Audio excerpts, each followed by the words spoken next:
শুরুতে জানিয়ে দেব রাশিয়ার সঙ্গে যুদ্ধ বাঁধাতে চাইছেন ম্যাক্রন, লে পেনের অভিযোগ। জানিয়ে দেব বাইডেনের যুদ্ধবিরতির প্রস্তাব ইতিবাচক বলছে হামাস। এছাড়া রয়েছে ইসরায়েল নচ্ছিদের চেয়েও খারাপ, ইউরোপের ভবিষ্যৎ নির্ভর করবে ফিলিস্তিনিদের উপর। সর্বশেষ জানিয়ে দেব শেষ হলো লোকসভা নির্বাচন, প্রশান্ত কিশোর বলেছেন আবারও ক্ষমতায় ফিরছেন নরেন্দ্র মোদী। রাশিয়ার সঙ্গে যুদ্ধ বাঁধাতে চাইছেন ম্যাক্রন, লে পেনের অভিযোগ।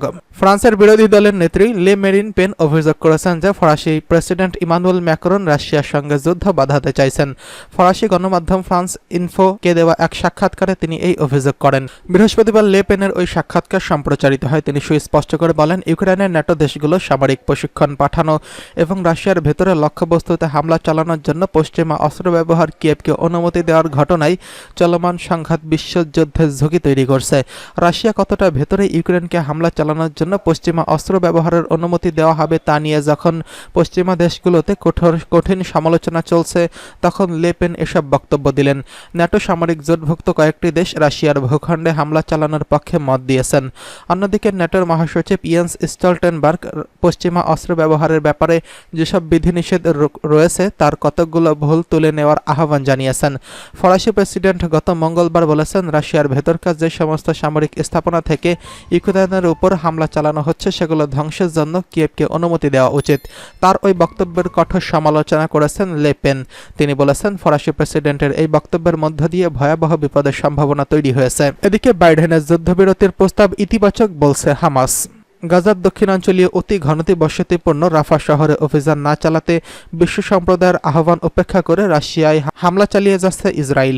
এই অবস্থায় অনেকটা অপ্রত্যাশিতভাবে গতকাল শুক্রবার ইসরায়েলের এই যুদ্ধবিরতির প্রস্তাব ঘোষণা করলেন বাইডেন। মার্কিন প্রেসিডেন্ট জো বাইডেন যুদ্ধবিরতির প্রস্তাবকে ইতিবাচক বিবেচনা করছে হামাস।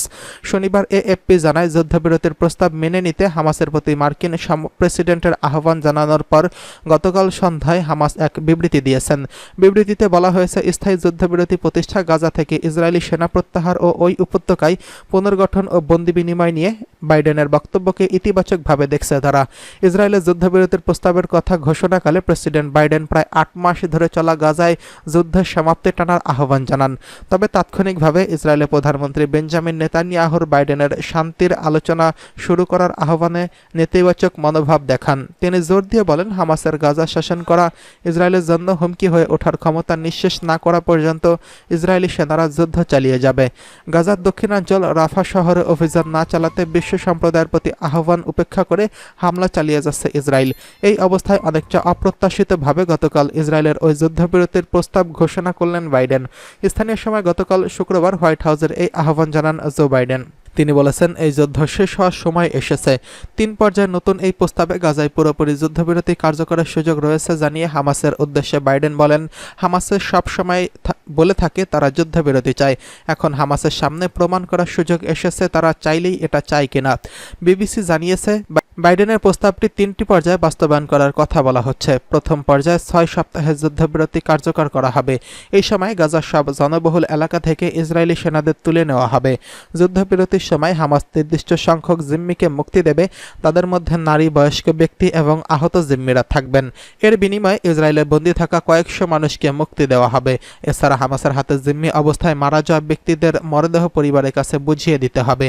গাজায় সব এলাকায় বেসামরিক ফিলিস্তিনিদের তাদের বাড়িঘরে ফিরতে সুযোগ দেওয়া হবে। সেই সঙ্গে গাজায় মানবিক সহায়তা কার্যক্রম বাড়ানো হবে। গাজায় প্রতিদিন মানবিক সহায়তাবাহী 600 ট্রাক ঢুকতে দেওয়া হবে। আন্তর্জাতিক সম্প্রদায় গাজাবাসীর জন্য হাজারো সাময়িক অবসানের ব্যবস্থা গ্রহণ করবে। 6 সপ্তাহের যুদ্ধবিরতি চলাকালে যুক্তরাষ্ট্র ও কাতারের মধ্যস্থতায় শান্তি আলোচনা অব্যাহত থাকবে। যদিও আলোচনা সফল হয় তাহলে পরবর্তী পর্যায়ে পরিকল্পনা বাস্তবায়ন শুরু করা হবে। দ্বিতীয় পর্যায়ে জীবিত জিম্মিদের মুক্তি দেবে হামাস। তাদের মধ্যে জিম্মি পুরুষ সেনারাও থাকবেন। সেই সঙ্গে গাজা উপত্যকা থেকে ইসরায়েলি বাহিনীর সর্বশেষ সেনাকেও সরিয়ে নেওয়া হবে। যুদ্ধবিরতিকে স্থায়ীভাবে শত্রুতা বন্ধে উন্নীত করা হবে। তৃতীয় পর্যায়ে জিম্মি ফেরানোর প্রক্রিয়া পুরোপুরি শেষ করা হবে। গাজার জন্য বড় ধরনের একটি পুনর্গঠন পরিকল্পনা বাস্তবায়ন বাস্তবায়ন শুরু করা হবে। এর আওতায় মার্কিন ও আন্তর্জাতিক সহায়তা গাজা উপত্যকায় বাড়ি, হাসপাতাল ও বিদ্যালয় পুনর্নির্মাণ করা হবে। হামাসের প্রতি যুদ্ধবিরতির প্রস্তাব মেনে নেওয়ায় গাজা যুদ্ধের অবসান ঘটাতে প্রেসিডেন্ট বাইডেনের আহ্বানের সঙ্গে সুর মিলিয়েছেন ব্রিটিশ পররাষ্ট্রমন্ত্রী ডেভিড ক্যামেরন এবং জার্মান পররাষ্ট্রমন্ত্রী আনালিনা বেয়ারবক।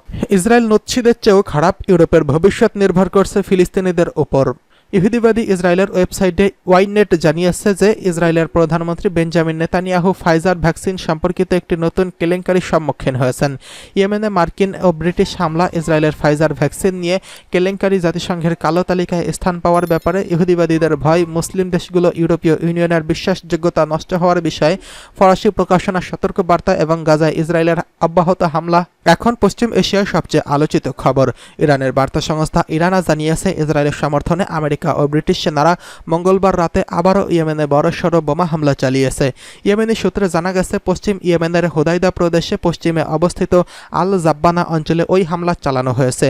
গাজায় ইসরায়েল হামলা শুরু করার পর থেকে ইয়েমেনের হুতি সমর্থিত সরকার ইসরায়েলের সমর্থকদের বিরুদ্ধে নিষেধাজ্ঞা আরোপ করেছে। ফাইজার ভ্যাকসিন নিয়ে নেতানিয়াহুর নতুন কেলেঙ্কারির কাহিনী ইসরায়েলের ওয়েবসাইটে ওয়াইনেট জানিয়েছে। ইসরায়েলের বিভিন্ন সংস্থার প্রতিবেদন ও তদন্তে দেখা গেছে যে প্রধানমন্ত্রী বেঞ্জামিন নেতানিয়াহুর মন্ত্রিসভা অনুমতি না নিয়েই ইসরায়েলের করোনার ভ্যাকসিন বিতরণে একচেটিয়া অধিকার আমেরিকার কোম্পানি ফাইজারকে দিয়েছিলেন। ইরানের মেহের বার্তা সংস্থা জানিয়েছে, জাতিসংঘে ইসরায়েলকে কালো তালিকাভুক্ত করতে পারে এমন আশঙ্কা তৈরি হওয়ার পর ইসরায়েল সূত্র জানিয়েছে, জাতিসংঘের এই পদক্ষেপ ঠেকানোর জন্য ইসরায়েল সরকার ফিলিস্তিনি শিশু হত্যার মাত্রা বাড়িয়ে দিয়েছে। গাজায় ফিলিস্তিনি সরকারের মিডিয়া দফতর জানিয়েছে, গত 7 অক্টোবর ইসরায়েলের হামলা শুরুর পর থেকে এই পর্যন্ত 15,000-এরও বেশি ফিলিস্তিনি শহীদ হয়েছেন। এদিকে শেষ হল লোকসভা নির্বাচন। প্রশান্ত কিশোর বলেছেন, ক্ষমতায় ফিরছেন নরেন্দ্র মোদী। ভারতের লোকসভা নির্বাচনে সপ্তম তথা শেষ দফার অনুষ্ঠান ভোটগ্রহণ অনুষ্ঠিত হয়েছে। আজ শনিবার সকাল 7টা থেকে ভোটগ্রহণ শুরু হয়ে সন্ধ্যা 6টা পর্যন্ত চলছে। শেষ পর্বে ভোট নেওয়া হয় দেশটির 8টি রাজ্য ও কেন্দ্রীয় শাসিত অঞ্চলে 57টি লোকসভা আসনে। এই পর্বে 7টি রাজ্য ও একটি কেন্দ্রশাসিত অঞ্চলে মোট 57টি আসনে মোট প্রার্থীর সংখ্যা 907 জন। আজ পাঞ্জাবের 13টি, হিমাচলের 4টি আসনে ভোট গ্রহণ হয়। পশ্চিমবঙ্গের 42টির মধ্যে 9টি লোকসভা আসন রয়েছে। শেষ দফার ভোটের দিন উত্তপ্ত হয়ে ওঠে 24 পরগনার বসিরহাট লোকসভা আসনের সন্দেশখালী কেন্দ্র। সেখানে বারবার সংঘর্ষে জড়িয়ে পড়ে বিজেপি ও তৃণমূল কর্মীরা। সংঘর্ষে আহত হয়েছেন তৃণমূলের অঞ্চলের সভাপতি সহ 2 জন। একজন বিজেপির কর্মীও আহত হয়েছেন। পরিস্থিতি নিয়ন্ত্রণে আনতে লাঠিচার্জ করেছে পুলিশ। নরেন্দ্র মোদীর ভাগ্য পরীক্ষা হবে এই দফতর নির্বাচনেই। এই নিয়ে তৃতীয়বার উত্তরপ্রদেশের বারাণসী আসনে ভোটে লড়ছেন তিনি। এদিকে লোকসভা নির্বাচনের শেষ দফা ভোট চলাকালে নিজস্ব এক্সিস পোল ঘোষণা করে দিলেন ভোটকুশলী প্রশান্ত কিশোর। এক সাক্ষাৎকারে তিনি দাবি করলেন, 2019 সালে বিজেপি যে আসন নিয়ে ক্ষমতায় এসেছিল, 2400 সেই আসন কমার বিশেষ সম্ভাবনা নেই। 19-এর মতো এবারে অন্তত 303 আসনে পাবে গেরুয়া শিবির, কিছু বেশিও হতে পারে। এক সাক্ষাৎকারে প্রশান্ত কিশোর বলেছেন, আমার হিসাব অনুযায়ী বিজেপি আগের বারের সমান আসন পেয়েই ক্ষমতায় ফিরছে, হয়তো আরও সামান্য বেশি কিছু আসন পেতেও পারে।